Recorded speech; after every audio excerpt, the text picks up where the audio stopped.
श्री शिवाय नमस्तुभ्यम। हम सबको पता है कि 15 मई को तुलसी गुरुवार का बहुत ही प्यारा सा दिन है। साल में सिर्फ 2 से 3 गुरुवार ऐसे होते हैं जिस गुरुवार को हम समर्पित करते हैं माता तुलसी को पूरी तरीके से, इसीलिए इस गुरुवार का नाम होता है तुलसी गुरुवार। और आज के दिन हम ये उपाय करने वाले हैं बहुत सारे पैसों को लेके। मुझे ऐसा लगता है कि आज के टाइम पे चाहे कोई अमीर व्यक्ति हो या कोई गरीब व्यक्ति हो या मध्यम वर्गीय व्यक्ति हो, हर व्यक्ति को पैसे की ज़रूरत ज़रूर पड़ती है ना। तो आपको इस उपाय को करना है और ये वो दिन है जब तुलसी माता को हमें गुड़ का पानी देना होता है। बहुत ही स्पेशल सा उपाय है, तो आप सभी को करना ज़रूर है। बहुत ध्यान से सुनिएगा, अलग सा उपाय है, बहुत ही प्यारा सा। यहाँ पर क्या दिखाई दे रहा है भाई? आपको गुड़ दिखाई दे रहा है ना। क्या करना है, ऐसे एक गुड़ का टुकड़ा लेना और इसे खूब छोटे छोटे टुकड़े कर देना, खूब छोटे छोटे टुकड़े करना, ठीक, टुकड़े करना। टुकड़े करने के बाद में आपके पास में कोई भी पात्र हो, जैसे मैं यहाँ पे आपको लोटा दिखा रहा हूँ, कोई ज़रूरी नहीं है कि लोटा ही लेना है। आप कटोरी ले सकते हो, आप गिलास ले सकते हो, आप चम्मच ले सकते हो। उसके अंदर जल भरो और जल के ही अंदर जो गुड़ आपने छोटे छोटे टुकड़ों में काटा है ना, उसको उसी कलश के अंदर या उसी पात्र के अंदर डाल देना। डाल करके 30 मिनट तक, आधे घंटे तक छोड़ोगे। और छोड़ने से पहले आप इस कलश को जहाँ पर भी आप अपने घर में पीने का पानी रखते हो, मतलब जहाँ पे मटका रखा जाता हो, परिंदा रखा जाता हो या आपके घर में आरओ लगा हो, उस स्थान पर आपको क्या करना है, इसे रख देना है। चीज़ें क्लियर हो रही हैं ना? रख दिया। आधे घंटे जब कंप्लीट हो जाएं, फिर आप इस पूरे कलश को उठाना। उठाने के बाद में आपके घर में तुलसी माता का पौधा ज़रूर होगा। कुछ के घर में छोटा पौधा है तो कुछ के घर में बड़े बड़े पौधे होंगे। तो जो भी पौधा आपके घर में है, जितना भी जल, गुड़ का जल आपके कलश में है, उसे माता तुलसी की जड़ में समर्पित करेंगे। ध्यान रखिएगा, पूरा कलश भर करके नहीं लेंगे, थोड़ा सा, आधी कटोरी से भी कम पानी को लीजिएगा, उसमें गुड़ को घोल लीजिएगा। आधे घंटे के बाद में तुलसी माता की जड़ के पास जाएंगे और उसी गुड़ के पानी को अपना नाम और गोत्र बोल के, जैसे ही मैं एक शब्द का इस्तेमाल करता हूँ गोत्र, बहुत सारी बहनें परेशान होती हैं, भैया हमें गोत्र नहीं पता अपना, या हमें कौन सा गोत्र बोलना चाहिए, मतलब हमें मायके का गोत्र बोलना चाहिए या ससुराल का बोलना चाहिए। ये तो बहुत सारे डाउट होते हैं। तो कोई ज़रूरी नहीं है, आप अपने घर में जो सास हो ससुर हो उनसे पूछेंगे कि हम सभी का गोत्र क्या है, वो आपको बताएंगे, ठीक है ना। और बताएं जब, फिर आपको थोड़ा थोड़ा करके उस गुड़ के पानी को समर्पित मात्र करने से, इससे हमारे घर में कभी भी धन की कमी नहीं होती, माँ लक्ष्मी का वास होता है। और जिनके घर में माँ तुलसी का आशीर्वाद होता है, माता तुलसी अपने आप उस घर में वास करती हैं। अभी वीडियो ख़त्म नहीं हुई है, देखो सॉरी। अब यहाँ पर आप लोगों को तुलसी माता का एक पत्ता भी लेना है। आज गुरुवार का दिन है तो एक चीज़ का विशेष ध्यान दीजिएगा, पत्ते को पेड़ से तोड़िएगा नहीं। जो पत्ता नीचे ज़मीन पे गिरा हुआ हो तुलसी माता के पेड़ के नीचे से, उस एक पत्ते को उठाना और इस पर हल्दी की एक बिंदी लगा देना, ठीक है ना। बहुत छोटी सी ऐसे बिंदी लगाना और फिर इस पत्ते को अपनी कामना कह के तुलसी माता की जड़ के अंदर ही ओम नमो भगवते वासुदेवाय, फिर से बोल रहा हूँ, ओम नमो भगवते वासुदेवाय का स्मरण करके अगर आप समर्पित करते हैं तो इससे आपके घर में कभी भी पैसों की किल्लत नहीं आ सकती। चलो, पहला उपाय हो गया है। आगे बढ़ते हैं इस वीडियो के हम लोग अपने दूसरे उपाय की तरफ। और ये उपाय हम लोग आज करने वाले हैं अपने घर के किसी भी प्रकार से और कितने भी पुराने नए कष्टों को हमेशा के लिए दूर करने के लिए। बहुत ही अलग सा, बहुत प्यारा सा उपाय है।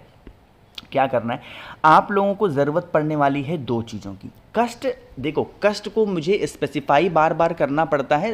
कोई भी कष्ट हो आपके घर का ना, हर एक परिवार का अपना अलग कष्ट होता है, जो भी आपकी प्रॉब्लम हो।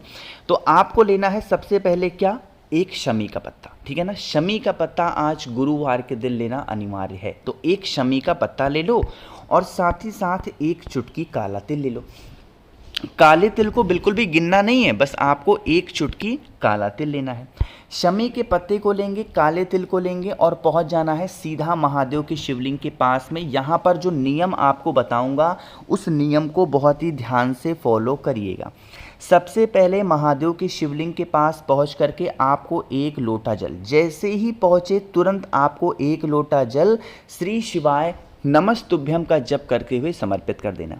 दूसरा काम क्या करना है, आपके पास में शमी का पत्ता है ना, तो उस शमी के पत्ते को जिस स्थान से जल नीचे गिरने ही वाला होता है, बिल्कुल यहाँ एंड पॉइंट पे आप लोग को क्या करना है, उस एक शमी के पत्ते को यहाँ पे समर्पित करेंगे। अब यहाँ पर समर्पित तो कर दिया शमी के पत्ते को, अभी आपके पास में एक चुटकी काला तिल भी है। अब उस एक चुटकी काले तिल को अपने राइट हैंड में, अपने दाहिने हाथ में पकड़ करके शिवलिंग के ऊपर से 7 बार घुमाना है श्रम्भेश्वर महादेव के नाम से। फिर से बोल रहा हूँ, नाम को ध्यान रखिएगा। किसके नाम से करोगे, श्रम्भेश्वर महादेव के नाम से शिवलिंग के ऊपर से 7 बार आपको घुमाना है। और घुमाने के बाद में जो भी आपके परिवार के, आपके कुटुंब के कष्ट हों, उन कष्टों का स्मरण करते हुए काले तिल को महादेव के शिवलिंग के ऊपर मात्र समर्पित कर देने से हमारे घर में किसी भी प्रकार से कोई भी कष्ट होगा वो कष्ट हमेशा के लिए दूर होगा और हमें कभी भी इधर उधर कहीं भी भटकने की कोई ज़रूरत नहीं पड़ती है। ठीक है ना, करिएगा भाई ज़रूर सभी लोग। 2 उपाय आपको समझ में आ गए हैं। आगे बढ़ते हैं अब इस वीडियो के हम लोग अपने तीसरे उपाय की तरफ, लेकिन क्या बेनिफिट है, कैसे करना है, इसकी बातें करेंगे। सबसे पहले जल्दी से करिए वीडियो को लाइक, जिसने अभी तक चैनल को सब्सक्राइब नहीं किया, मेरी आवाज़ आप पहली बार सुन रहे हैं, चैनल को ज़रूर सब्सक्राइब करेंगे। ठीक है ना, देखो समझिएगा, ये उपाय हम लोग स्पेशली करने वाले हैं रोग मुक्ति के लिए। मतलब कहने का क्या है, अगर मान लो आप कोई मेडिसिन खाते हो, आप कोई दवा खाते हो और वो दवा आपको सूट नहीं कर रही है, मतलब आपके ही घर का कोई सदस्य उसी दवा को खाता है, उसको वो दवा काम करती है बट आपको नहीं कर रही है, तो आप इस उपाय को करेंगे ना। इसके लिए हमें बहुत ज़्यादा नहीं, सिर्फ 2 से 3 चीज़ें चाहिए होंगी। सबसे पहले तो आपको एक बेलपत्र चाहिए जो कि बहुत ही प्यारा सा हो, सुंदर सा हो। बेलपत्र लेने के बाद में आप सभी लोगों को ज़रूरत पड़ने वाली है काली मिर्च की। कितनी काली मिर्च लोगे, 5 काली मिर्च लेनी है। ध्यान रखिएगा, पीसना वगैरह नहीं है, ऐसे ही खड़ी काली मिर्च आपको ले लेनी है। तीसरे नंबर पे जो हमें लेना है वो लेना है इत्र। मैंने यहाँ पे कई फ्लेवर के इत्र रखे हैं, जो आपके घर के आसपास में इजीली अवेलेबल हो उस कोई भी इत्र को ले लेना और फिर पहुँच जाना है महादेव की शिवलिंग के पास में। थोड़ा सा नियम, थोड़ा सा तरीका समझेंगे। आपके पास में जो इत्र है, सबसे पहले उस इत्र का लेपन करेंगे कहाँ पे, भोले शंकर के शिवलिंग के ऊपर। सबसे पहला काम इत्र का लेपन करेंगे। इत्र का लेपन करने के बाद में जो बेलपत्र मैंने आपको दिखाई, इसी इत्र के ऊपर बेलपत्र को समर्पित करेंगे। बेलपत्र को समर्पित करने के बाद में श्री शिवाय नमस्तुभ्यम का जप करके अब आपको जल चढ़ाना है। नियम समझिएगा, पहले इत्र का लेपन, इत्र के लेपन वाले स्थान पे बेलपत्र और फिर बेलपत्र के ऊपर आपको 1 लोटा जल चढ़ाना है।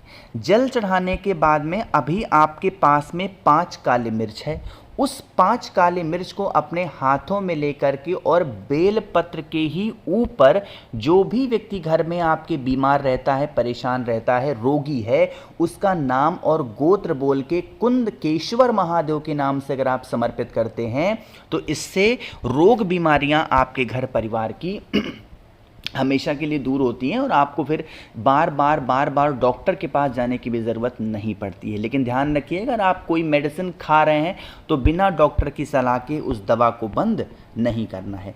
आगे बढ़ते हैं इस वीडियो के सबसे आखिरी और बहुत ज़्यादा आसान से उपाय की, हम लोग चौथे उपाय की।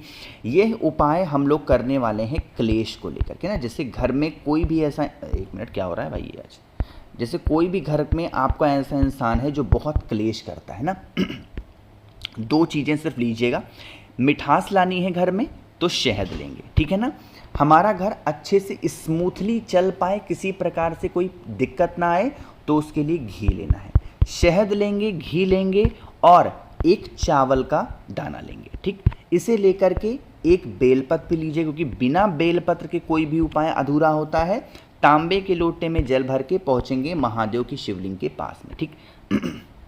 सबसे पहला काम, जो आपके पास में शहद है उस शहद का लेपन करेंगे माता अशोक सुंदरी के स्थान पे।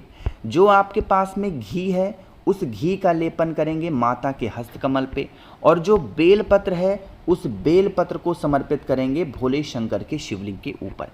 इतना सब कुछ समर्पित करने के बाद में फिर आपको 1 लोटा जल हाटकेश्वर महादेव, फिर से बोल रहा हूँ किसके नाम से, हाटकेश्वर महादेव के नाम से आपको समर्पित करनी है। और लास्ट में जो आपके पास में 1 चावल का दाना है, बेलपत्र के ऊपर जो व्यक्ति क्लेश करता है उसका नाम और गोत्र बोल के आप समर्पित मात्र कर देते हैं, तो इससे आपके घर परिवार में किसी प्रकार से कोई लड़ाई झगड़े नहीं होते हैं।